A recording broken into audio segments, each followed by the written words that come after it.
छगन भुजबळांनी चष्म्याच्या काचा बदलून फिरावे. मराठे ओबीसीत आले आहेत. मराठे ओबीसीमध्ये आल्याने छगन भुजबळांना अपमान वाटतो. छगन भुजबळांनी चष्म्याच्या काचा बदलून फिरावे. शेर शायरी करून भाषण करत आहेत. मला हिंदी जमत नाही, नाहीतर कार्यक्रम केला असता.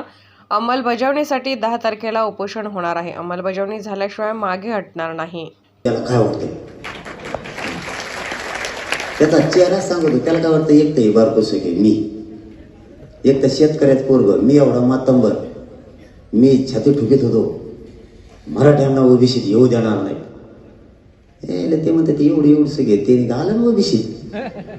त्याचा त्याला अपमान वाटतं. एखादा मातंबर पुढून असता ते म्हणलं असता खेटायला माया बरोबरीच होता. मग मी जर तुला बेजार करू शकतो, हे लपड जर तो माघारावर तुला दुसरीकडेच राहायला जावं लागेल. समाज मागा लागल्यावर तर मग तो हा कार्यक्रमच झाला. नेट बेजार केले जात. तेच ना काळजी करतो मी, लयच खंबीर आहे त्याला नुसतं बोलून द्या, त्याला वाज येतोच, त्याला सोडितच नाही. आता तर पक्षच काढलाय त्यांनी, आता काढायला लावलाय. मला मीडियाच्या बांधवांनी सांगितलं, मला माहित नाही, तर पक्षच काढायला लावला. त्या बांधवांनी मागच सांगितलं होतं याच्या नादी लागू नका. एनटी व्हिजेंटीचं आरक्षण आम्ही मागत नाही, ते वेगळा बांध पडलेला आहे. त्या आरक्षणाला मराठ्यामुळे धक्का लागतच नाही. तो नादीतोय तुम्हाला. वंजारी बांधवाने धनगर बांधवाच्या आरक्षणाला मराठ्यामुळे धक्का नाही लागला, कारण ते वेगळा प्रवर्ग केला त्याचा. ते नादीत आहे, ते पळाले. आता त्यांना पक्षच काढायला लावला. हे थोडे दिवस थांबन हे कुंकडं जात आहे, रक्षित निघून जाईल. तुम्हाला थोडं पडायची येईल. याच्या काय नादी लागतात. तुमचं वर्चस्व आहे, तुमची प्रतिष्ठा, याच्यासाठी नका घालू. गेले शहाणा नाही, ज्या पक्षात राहत ते पक्षच मोडी देते. ते कुंकड उडी आणि कुंकड मै सुद्धा होत नाही माणसाला. रचित जात आहे कुंकड तरी. ते आता नुसता बघतोय मराठी ओबीसी आरक्षणात गेले, आता काय करायचं, मग भांडण लावायचं बघत आहे. तो आणखीन काहीच नाही, तुला पुढं लय बघायचंय बाळा. तो चष्म्याचा काचा बदलून ठेवा आता. आणि तुला आणखीन तरी सांगतो, माया नागेत लागू नको, मिले नमुना आहे.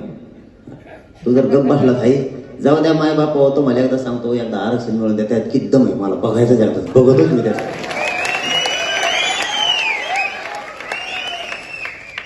आता शेरच हाणायला लागले बदग सगळ्या दुनियाचं. ते शेर दुकान टाकीतो का मग 3-3 रुपये देते लोक. थोडं काही नाटक नवीनच करायला लागले ते आता. आम्ही असे ते शेरतून म्हणतो, हा मग हे करेन. मला हिंदी येत नाही रे, तो कार्यक्रमात लावला असता. जमत आहे बरं का, तुम्हाला नाही खोटं बोलणार, पण हे पत्रगाव बांधवले कलाकार आहे. हे अगोदर काय करते तर मला शांततेत 2-3 प्रश्न विचारते. मग मी आपल्या दम्माने त्यात उत्तर, ते या काय की त्याचा प्रश्न विचारतो, मग मी बिघडूनच जातो लगे. मग ते हिंदी कुंकडचं आणि त्याच्या भाषणात मैच हिंदी वाचून दाखवते ती येवल्याची एडपट, आणि तेच हसत आहे. त्याचा तर नीटोपास केलाय. आपलं काहीच राहिलेलं नाही आता, फक्त अंमलबजावणीसाठी 10 तारखेला उपोषण होत आहे. माई बापा स्वतःच्या लेकरासाठी इथं श्रीमंत मराठ्याचा, गरीब मराठ्याचा सगळ्याचाच फायदा आहे. सगळ्याचेच लेकरं या आरक्षणामुळे मोठे होणार आहेत. कारण या आरक्षणातून राज्यासह केंद्रातल्या सगळ्या सवलती तुम्हाला घेता येणार आहेत. सगळ्यांचे फायदे होणार आहेत. 10 तारखेला आमरण उपोषण पुन्हा सुरू होते. ताकदीनं पुन्हा एकदा उभा राहा. इतक्या ताकदीनं राहा. अंमलबजावणीच कायद्यात झाली पाहिजे, त्याशिवाय मी उठत नाही. तुमचे पुन्हा एकदा तुमचे सगळ्यांचे मनापासून आभार मानतो. कारण लांब जायचं आहे आम्हाला, पण आणखी इथले 4 करून तिकडं त्या साल्हेरला जायचंय.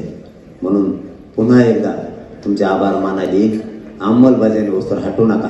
तुमचे मनापासून पुन्हा एकदा आभार मानतो.